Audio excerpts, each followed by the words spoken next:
hojjetee xumura irratti amaanaa kana kennee namoota amaanaa kana fuudhanii fuulduratti deemanis maal godhee salleekti godhee isaan irratti hojjete jechuudha. Kanaaf sadarkaa jalqabaa irratti hojii wangeelaa keessatti yookaan hojii ergichaa keessatti fakkeenya guddaa kan nuuf ta'u gooftaa keenya Yesuus Kiristoosidha. Itti aansuudhaan hojii wangeelaa keessatti yookaan hojii ergichaa hojjechuu keessatti haalota ulfaatoo hedduu keessa darbuun ergama gooftaa isaanii harkaa fudhatan galmaan ga'uu keessatti kutannoo guddaa qabaachuu fi aarsaa cimaa kaffaluudhaan ergama isaanii galmaan ga'achuun hojii boonsaa hojjetanii fakkeenya gaarii nuuf ta'uun kan darban keessaa inni hangafti ergamaa Phaawulosidha. Akkuma nama isinitti jechuudha. Hojii guddaa hojjechuudhaan fakkeenya guddaa kan nuuf ta'u ergamaa Phaawulos. Kanaaf barumsa kana keessatti baay'inaan kanan xiyyeeffadhu tajaajila ergamaa Phaawulos irrattidha jechuudha. Yeroon kana jedhu baay'inaan kanan xiyyeeffadhu malee Phaawulos qofa irratti kanan xiyyeeffadhu miti. Ergamaan Phaawulos ergama gooftaa isaa harkaa Damaasqotti fudhatee erga guyyaa sanaatii kaasee beelliif dheebuu osoo isa hin daangessin, jaallatamuu fi jibbamuun osoo isa hin daangessin, hariyatamuu fi hidhamuun osoo isa hin daangessin, argachuuf dhabuun osoo hin daangessin, qorrii fo'ii osoo isa hin daangessin, fayyaa qabaachuuf dhukkubsachuun osoo isa hin daangessin, kabajamuu fi tuffatamuun osoo isa hin daangessin, reebamuu fi ajjeefamuun osoo isa hin daangessin, nama ciminaan garaa isaa muratee ergama isaa fiixan baasii darbeedha. Galanni guddaa Waaqayyoof haa ta'u.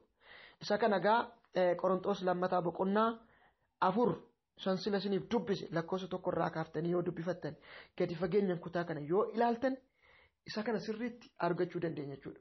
Baay'ee hubanna jechuudha. Gatii akkamii akka kaffale, aarsaa baay'ee akka kaffale gooftaan keenya Yesuus Kiristoos irraa ergama fudhate kana galmaan ga'uudhaaf ergamaan Phaawulos jechuudha. Ammas nuyi warri wanta gati jabeessa akkasii fudhanne kun akka qodaa supheeti.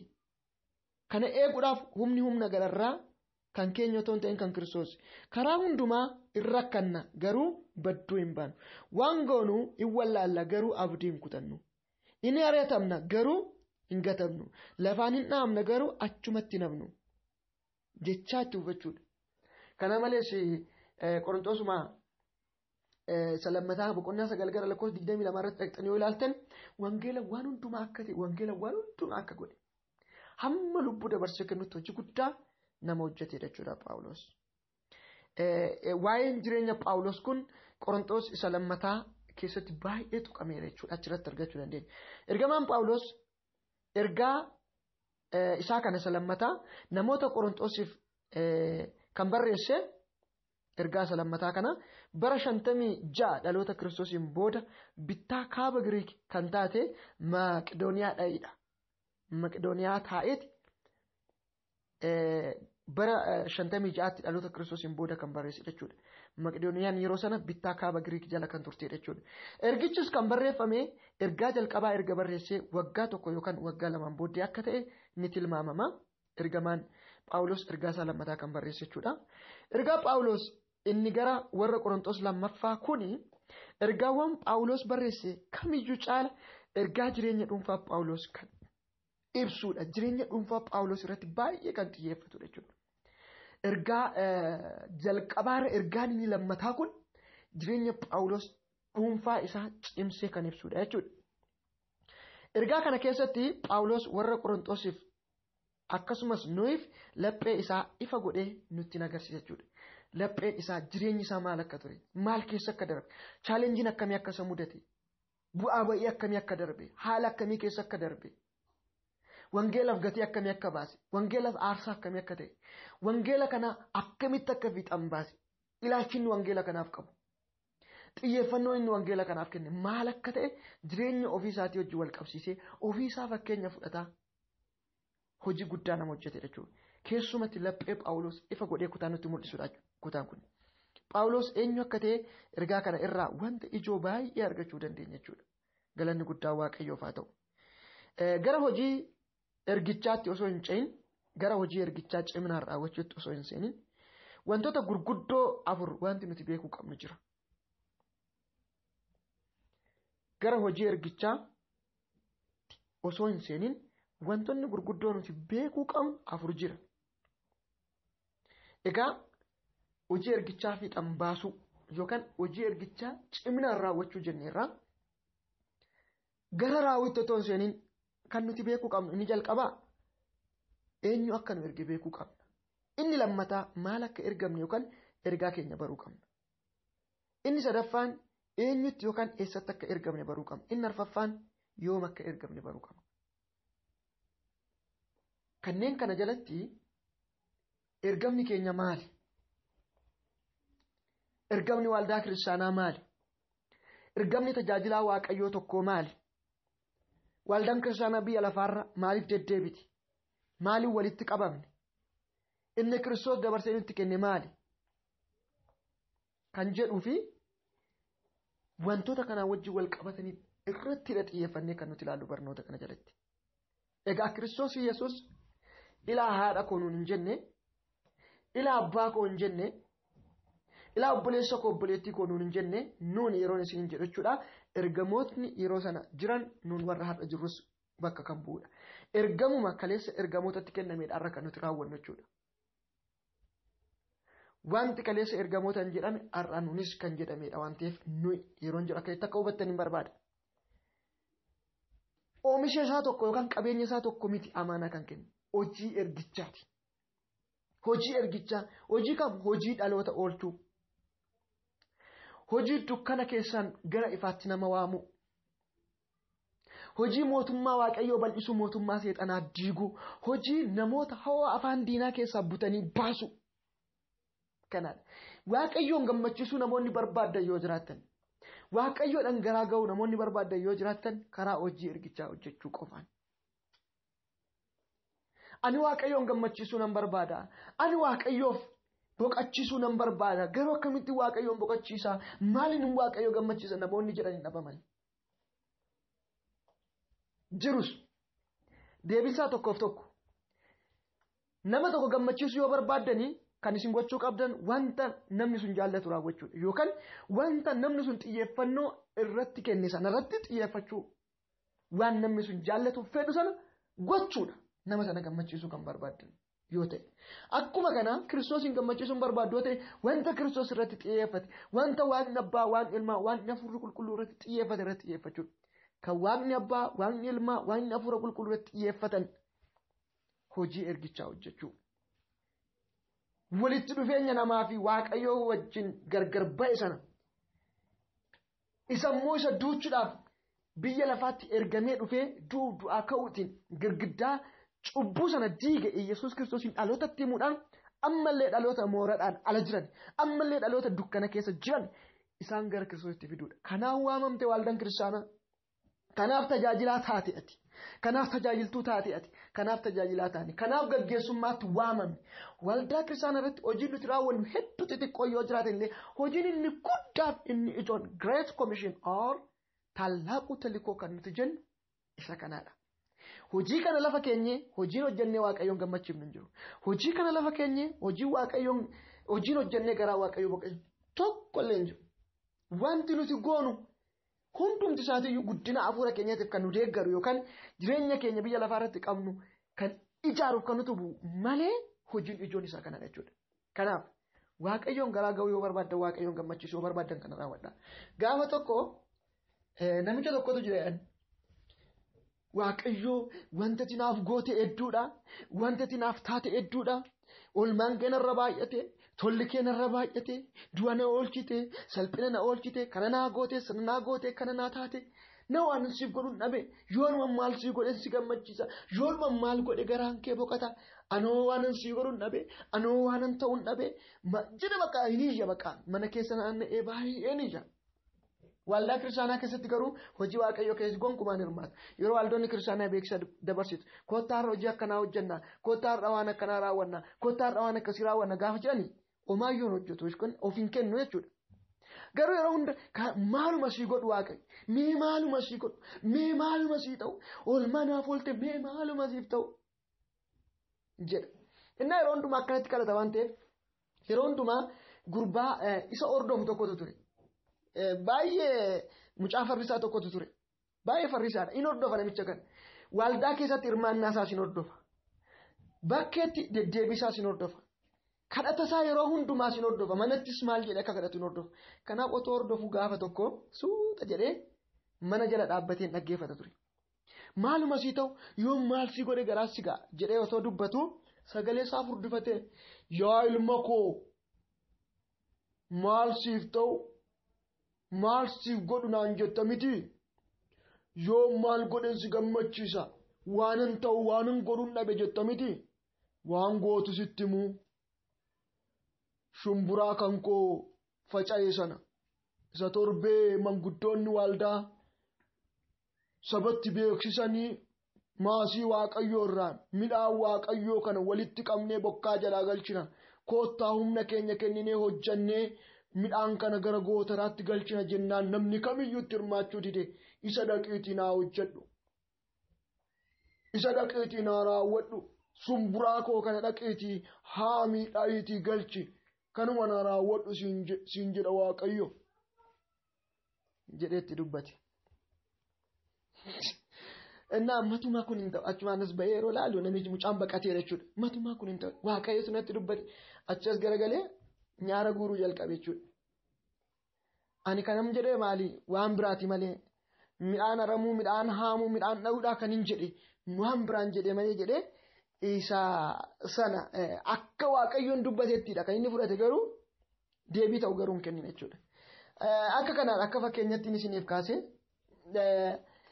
namni waaqayyoof maal ta'u jedhu maal siif ta'u yoo maal si godhe garaa si ga'a namni jedhu tokko deebiin qabaarra waaqayyoon gammachiisuu namoonni barbaadan mee maaluma si godhu waaqayyo warreen jettan yoo jiraattan waaqayyo kan isinitti gammadu waaqayyoon gammachiisuuf garaasaa boqochiisuu kan dandeessan hojiin isinitti kenne sana yoo fixan baaftaniidha ergama guddicha kana yoo galmaan keessanidha maal laaf gochuu yookaan namichi kun gurbaan kuni maal siif ta'u isa jedhuuf midhaan sana naami yeroo ittiin jedhu namichi nyaara guure. Bargit hojii waaqayyoo keessaa yookaan tajaajila keessaa tokko hojii mana waaqayyoo keessatti humna keenya kennee hojjechuudha. Humna keenya hojjennee galiin nuti argamsiifne yookaan bu'aan nuti argamsiifne immoo dhufee hojii wangeelaatiif oolla. Informaalii hojiidhuma waaqayyooti. Garuu kallattiidhaan oofishaalim yookaan bifa kallattiidhaas ta'e bifa kallattiin taaneen bifa formaal ta'e bifa nan formaal ta'een hojiin nuti hojjechuu qabnu hojiin nuti waaqayyo ittiin waame yoo hojjenne garaa waaqayyo itti boqotu hojii wangeelaati. Hojii wangeelaati. Kanaaf kanatti waamamneerra kan hojjennee argamu waaqayyo gooftaan maccaan nu gargaaru. Wantoota gurguddaa arfan kanaa dhaga. Wantoota gurguddaa arfan kanaa kallattii lamaan ilaalla. Kanneen armaan olitti ka'e kana qixa lamaan ilaalla. Tokko qixa ergama waliigalaatiin. Qixa ergama waliigalaatiin. Qixa ergama waliigalaatiin yeroo ilaallu kan nuti ergamne Waaqa Abbaa, Waaqa Ilmaa, Waaqa Hafuura Qulqulluu yookaan Gooftaa Yesuus Kiristoosinidha. Wangeela yeroo hojjennu, hojii ergichaa yeroo hojjennu eenyu akka nu erge baruu qabna. Maasii kanarratti kan nu bobbaase eenyu akka ta'e jaarsa waldaa yookaan tajaajilaa tokko ta'e ta'an Gooftaa Yesuus Kiristoos akka ta'e baruu qabna. Waaqa Abbaa, Waaqa Ilmaa, Waaqa Hafuura Qulqulluu akka ta'e baruu qabna. Kana yoo hin barre bobba'uun keenya gatii hin qabu. Akkuma argitanii Maatiyoos boqonnaa 28 irratti Waaqayyoodha kan nu erge, Kiristoosidha kan nu erge. Dhaqaa gara biyya lafaa hundumaa jedhe. Kana otoo hin dubbatin samii irrattis lafa irrattis gooftummaan naaf kennameera jedhe. Jalqaba ofii isaatii fi aangoo isaa ibsa jechuudha. Kan isin erge hoogganaa iddirii tokkoo miti, bulchaa ganda tokkoo miti, muummicha ministeeraa miti. Anatu isin erge yeroo jedhu aangoo isaa dabalee yeroo ibsu erguudhaaf aangoo guutuu akka qabu hubachiisaa jira jechuudha. Kana erguu hin danda'a, ajajuu hin danda'a. Kana malees immoo ergicha duuba ofii isaatii akka jiru hubachiisuu barbaada jechuudha. Kanaaf nuti baruu kan qabnu eenyu akka nu erge baruu qabnu. Ergaa fudhannee yoo barre eenyu akka nu erge yoo barre hin sodaannu, hin raafamnu, hin naanu, waa'ee gatii keenyatii fi yaaddoo hin qabnu. Akkasitti gatii kaffalee akkasitti aarsaa kaffalee maalan argadhan jennu abbaan keenya gatii guddaa akka nuuf kennu aarsaa nuti kaffalle herregee akka nuuf deebisu inni nu erge akka nu wajjin jiru inni nu erge akka harka nu qabu inni nu erge akka karaa nu banu inni nu erge akka nu jabeessu hojii ergichaa keessatti aarsaa kaffallu hundumaa herregee akka nu deebisu nuuf deebisu baruudhaaf nu gargaara jechuudha. Kanaaf eenyu akka nu erge baruu qabna. Eenyu akka nu erge baruu keessatti aangoo isaa baruu qabna, humna isaa baruu qabna, amala isaa baruu qabna, eenyummaa isaa guutumaan guutuutti baruutu nurra jiraata jechuudha. Samii irratti lafa irratti aangoo kan qabu akka ta'e, humna guddaa akka qabu, wanta barbaade gochuudhaaf humna guddaa akka qabu, aboo guddaa akka qabu, jaalala akka ta'e, arjaa akka ta'e, qajeelaa akka ta'e, mootii moototaa akka ta'e baruu qabna jechuudha. Eenyummaan isaa guutumaan guutuutti yoo barre hojii ergichaa keessatti sodaannu hin yaaddoofnu. Amma namni nutti ga'iseen wayine hin jennu lakki hojiin kun hojii fi tapha'iinsa hin qabne ta'a laata rarra'ee hafaa laata ittiin qaanaa laata ittiin salphadhaata hin jennu maaliif inni nu erga humna qaba aangoo qaba. Kanaaf hojii ergichaa keessatti kan nuti baruu qabnu akka waliigalaatti yookaan akka ergama guddichaatti akka ergaa waliigalaatti Kiristoosidha kan nu erge inni immoo hunda danda'a erguudhaaf aboo qaba ergee duubatti nafu isa erge wajjin ta'a isa deemu wajjin ta'a kana baruun baay'ee barbaachisaadha. Akka ergaa waliigalaatti kan nuti ergamne Yesuus fayyisaadha jennee himuu yookaan du'aa ka'uu Kiristoosin labsuudha. Kan nuti ergamne oduu mandaraa haasa'uufii miti. Kan nuti ergamne namaaf nama walitti buusuudhaafii miti. Kan nuti ergamne hamachuudhaafii miti. Kan nuti ergamne ajjeesuudhaaf saamuudhaaf balleessuufii miti. Kan nuti ergamne Yesuus Kiristoos gooftaadha jennee lallabu du'aa ka'uu Kiristoosin lallabu. Phaawulos as Qorontos lammataa boqonnaa irratti akka dubbifnetti nuyi ofii keenya miti Kiristoos gooftaadha jenneetu lallabna jedha. Kan lallabnu beekumsa keenya miti, aangoo keenya miti, qarshii keenya miti, lammii keenya, qomoo keenya miti. Kiristoos Yesuus gooftaadha jenneetu lallabnaa. Ergaan keenya isa kanaadha jedha. Haaleluyyaa. Ergama ofii hin beeka. Maal akka ergame? Inni erga Kiristoos maal dhaqee akka dubbatu bareera jechuudha. Yesuus fayyisaa ta'uu. Namoonni baay'een irraa waan baay'ee lallabu waltajjii isaanii irratti. Kiristoos waltajjii irratti lallabamuu dhiise. Kanaaf Phaawulos Qorontos jalqabaati natti fakkaata boqonnaa tokko lakkoofsa 28 Yihuudoonni mallattoo barbaadu. Giriikonni ogummaa barbaadu. Nuti garuu Kiristoos isa fannifame lallabnaa jedha. Haaleluyyaa. Kiristoos isa fannifame ergaan keenya Kiristoosin lallabu. Ergaan keenya Yesuus karaadha, dhugaadha, jireenya jennee namatti himu. Kiristoosin ala fayyinni hin jiru jennee himu. Ergaan keenya isa kana hin barre yoo ta'e tajaajilaan ergaasaa otoo hin barin ba'e. Tajaajilaan maal akka dubbatu otoo hin barin ba'e. Tajaajilaa otoo hin taane gufachiisaadha. Karaarraa kaachisaadha jechuudha. Amma bara kana keessatti olaal waldaan kiristaanaa baay'een ishee ergama isheen beektu. Maal akka ergamte, maal dubbachuun akka jiraatu waan hin beekneef qiraaqimboodhuma lafarraati. Waa'ee fooqii, waa'ee makiinaa, waa'ee qorqoorrooti kan dubbatamu. Ergamni tajaajiltoota baay'ee bara kana, ergamni waldaa kiristaanaa bara kana baay'insaa qiraaqimboo lafarraati. Waltajjii irratti kan lallabamu. Fayyina yoo ta'e waa'ee fayyina dhukkuba taayifoidii irraa, dhukkuba sukkaaraa irraa, dhukkuba damgiffiit irraa fayyuuti. Malee waa'ee fayyina lubbuu, waa'ee jireenya bara baraa miti kan himamaa jiru. Warreen akka kanaa warreen waa'ee Kiristoos dubbachuu hin dandeenye, waa'ee jireenya bara baraa dubbachuu kan dandeenye, waa'ee mootummaa Waaqayyoo warreen labsuu hin dandeenye ergama Kiristoos otoo hin taane ergama mataa isaanii yookaan ergama seexanaa yookaan ergama qaama ta'ee tokko raawwachiisaa jiru jechuudha. Hojii wangeelaa keessatti fayyisuun jira jechuudha. Fayyina foonii dhukkuba foonii irraa fayyina fudhachuun jira. Miraakil kan nuti jennu dinqiiwwan baay'een hin ta'u jechuudha. Ta'aniiru bara kakuu moofaa keessattis bara kakuu haaraatti keessattis. Kun kan ta'u warra Kiristoos hin dubbatan wajjin hin ta'a. Gaafa Kiristoos hin dubbannu gaafa wangeelaa lamnu humni wangeelaa nu waliin ta'ee dinqii baay'een hojjeta. Garuu xiyyeeffannoon keenya guddaan dinqii irratti ta'uu hin qabu. Dinqiin kan barbaachisu warra namanneef, dinqiin kan barbaachisu wangeela lallabuudhaaf akka ta'uuf namoota gara waa Kiristoositti waan appitaayizariidha. Namoonni wangeela akka dhagaaniif karaa kan banuudha malee lallaba keenya kan ergama keenya guddaan. Ergamni keenya inni guddaan Kiristoosidha. Ergamni keenya guddaan hojii ergichaa waa'ee mootummaa Waaqayyoo, waa'ee du'aa ka'uu Kiristoosin lallabuudha. Phaawulos nuti Kiristoosin isa fannifame lallabna jedha. Ergamoonni Kiristoosin isa fannifame lallabaa turan. Phexrosin fa'i Yohaannis fa'i Kiristoosin lallabaa turan. Erga akka waliigalaatti ergaan keenya Kiristoos isa kanaadha jechuudha. Kan nuti ergamne gara biyya lafaa hundumaatti, gara lammii fi qomoo hundumaattidha. Akka ergaa waliigalaatti nuti himaa jira. Baruu qabna jechuudha. Kana baruu qabna yoo kanan barree obboleessa keenya qofaaf, obboleettii keenya qofaaf, haadha keenya qofaaf, hiriyaa keenya qofaaf miti kan nuti ergamne.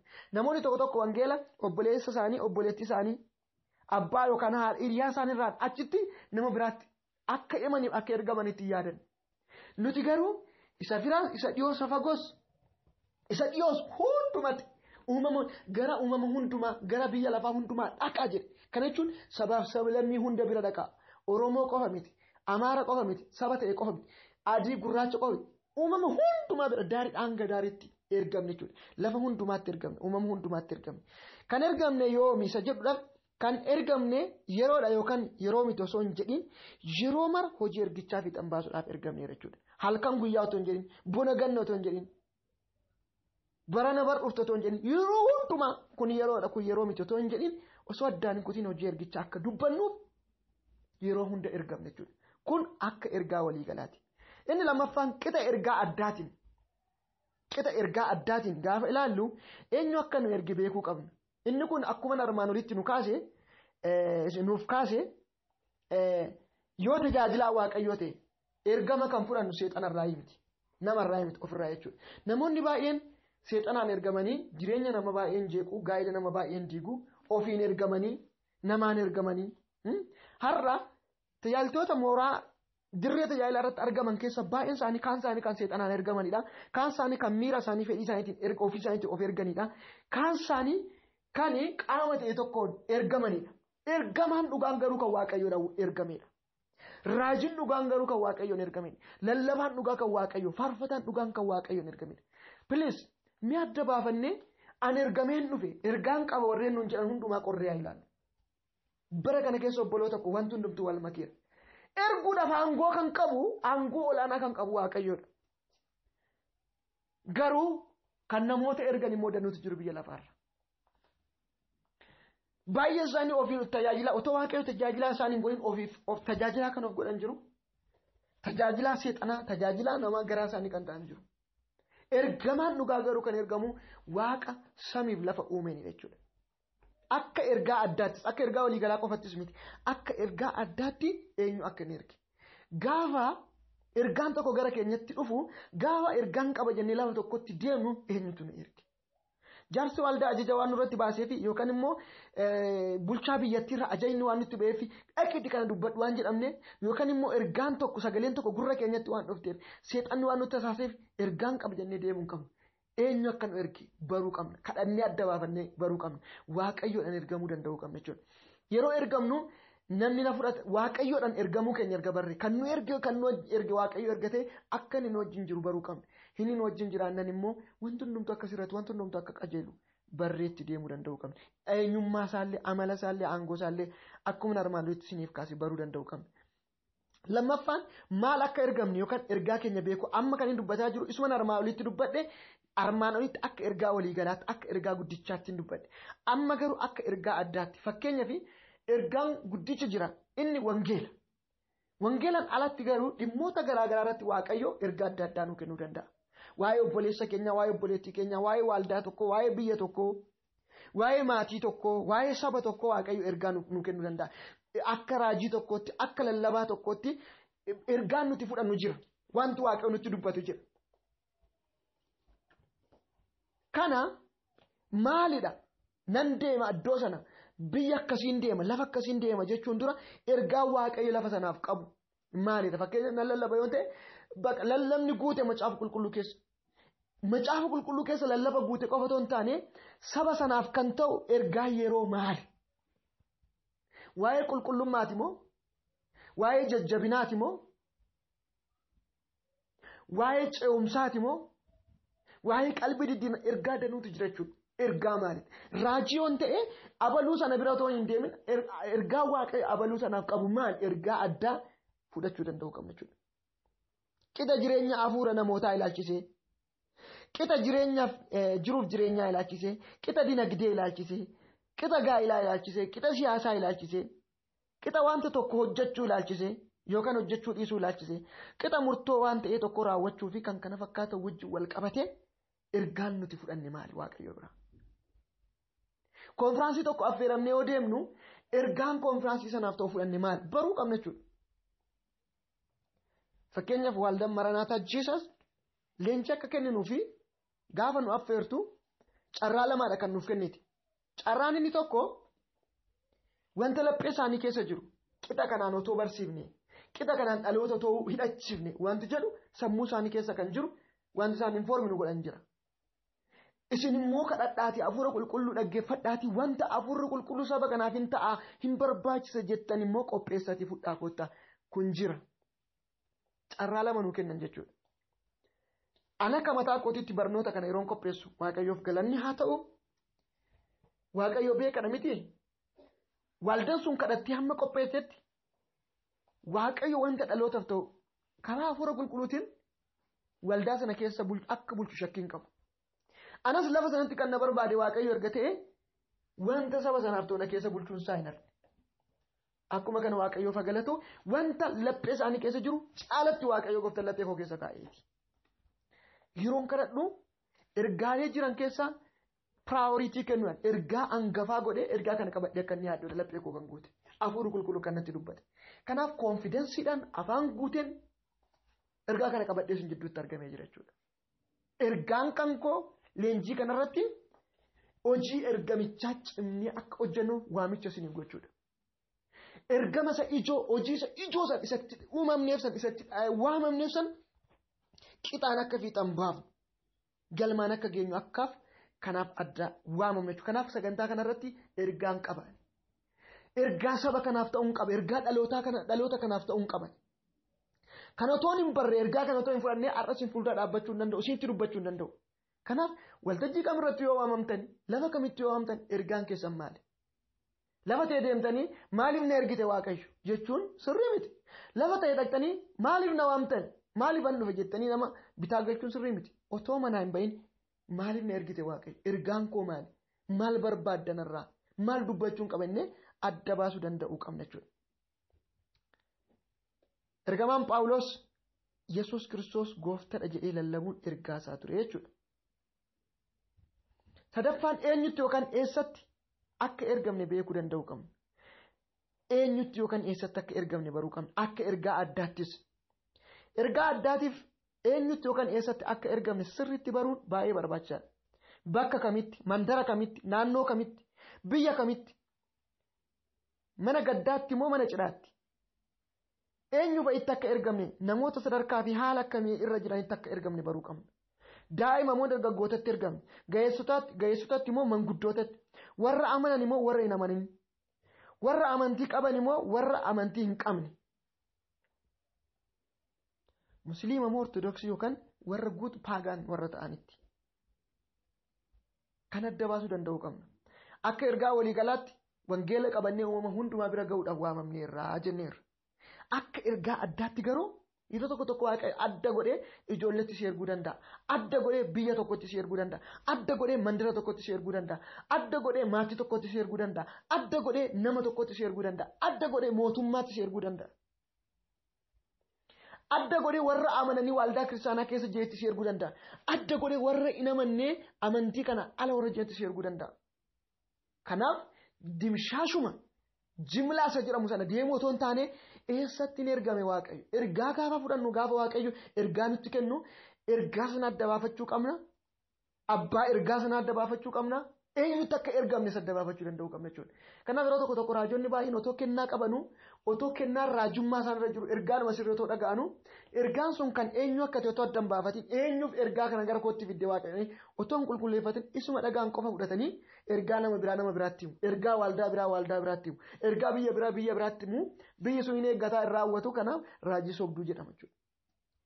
Ergaa dhageenya qofaa fudhannee ergaan kun kan eenyuti? Kan nama tokkooti? Kanuma kooti tarii anatti kan anumaaf kan dhufe ta'uu danda'a. Anumti dhagee akkan irratti kadhadhu qofaaf kan dhufe ta'uu danda'a. Kan nama dhuunfaa ta'uu danda'a. Kan garee tokko, kan waldaa tokko, kan biyya tokko ta'uu danda'a. Kanaaf eenyutti akka ergamne ergaa kana adda baafachuu danda'uu qabna jechuudha. Ergaa addaa keessatti kana baruun baay'ee barbaachisaadha jechuudha. Waltajjii kamirratti akka ergamne sirriitti beekuun barbaachisaadha. Kana baruun tajaajila ija qabuu fi tajaajila milkaa'aa laachuudhaan namoota baay'ee bu'aa buusuu akka dandeenyu mootummaa Waaqayyoollee saffisuu akka dandeenyu baay'ee hubachuu dandeenya. Ergamaan Phaawulos eenyutti akka ergame gaarii godhee beeka ture. Yeroo warra Roomatti ergame, yeroo Efesoonitti ergame, yeroo warra Galaatiyaatti ergame, ergaan isaa tokkichuma yoo ta'e illee adda baasee beeka. Yeroo warra Qorontositti ergame, yeroo warra Yihudiitti ergame, yeroo warra Giriikitti yookaan warra Ormootatti ergame hundumaa adda baasee akka isaanitti ergaa isaanitti himaa ture jechuudha. Hubadhaa. Yeroo warra Roomatti ergame jira, yeroon Efesoonitti ergame jira, yeroon Galaatiyaatti ergame jira, yeroon Qorontositti ergame jira, yeroon nama dhuunfaa kan akka Titootti ergame jira, kan akka Ximootesitti ergame jira. Adda baasee hin beeka ture jechuudha. Kanaaf eessatti akka ergamne baruu danda'u qabna.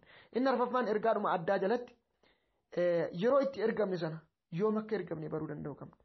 Isa bardhuftuuf ergamuudhaaf jiruuf har'a yoo deemne hin ta'u jechuudha. Isa har'atti ergamne borutti yoo dabarsina ta'e sirrii miti jechuudha. Bara, waggaa, ji'a, torbee, guyyaa, sa'aatii, daqiiqaa dabalatee kan xiyyeeffannoo itti laatamuu qabu jechuudha. Haala yeroo sanaas yoom yeroo jedhu yoom ergamne isa jedhu haala yeroo sanaas baruun baay'ee barbaachisaadha. Bona moo ganna? Haala gammachiisaadha moo haalli yeroo sanaa jiru haala gaddisiisaadha? Yeroo facaasuti moo yeroo haamutiif kan kana fakkaatu adda baafnee baruun yoom yeroo akkamii? Waqtii. Fakkeenyaaf yeroo midhaan facaasutti midhaan haamuu yoo dhaqxan gatii hin qabu hin argattan. Yeroo haamutti immoo facaaftu yoo ta'e isin hin biqilu. Yeroo isaa baruu. Yeroon kun akka waliigalaatti yeroo gammachuuti moo yeroo gaddaati? Maatii tokkotti yeroo ergamne haalli maatiin sun keessa jiru haala maatii sanaaf yeroon sun yeroo gaddaati moo yeroo gammachuuti? Yeroo buufachuuti moo yeroo kisaaraati? Guyyaallee waggaallee kana hundumaa adda baasuun baay'ee barbaachisaadha. Kanneen armaan olii kana qixaan hubachuu kan nu dandeessisu keessaa meeshaan guddaan tokko kadhannaadha. Kadhannaan humna qabu gaafa kadhannu kadhata keenya keessatti hafuurri Waaqayyoo kanneen armaan olitti tuqaman kan ifatti addanuuf hin baasa. Eenyu akka nu erge? Ergaan keenya maal akka ta'e? Eessatti akka ergamne? Yoom akka ergamne? Hafuurri qulqulluu addanuu baasuu danda'a jechuudha. Kanaaf kadhannaan kanneen kana hundumaa addanuu baasa. Akkasumaan fiiguu miti. Obboloota kan koo hojii ergamaa fiixan baasuudhaaf eenyu akka nu erge baruun barbaachisaadha. Ergaan keenya maal akka ta'e baruun barbaachisaadha. Eessatti akka ergamne baruun barbaachisaadha. Yoom akka ergamne baruun barbaachisaadha. Yerootti qixaan bahuu qabna jechuudha. Isa har'atti ergamne baruutti hin dabarsina yoo ta'e hin ta'u. Kana baruun nuuf haa ta'u. Barnoota keenya kutaa lammaffaa keessatti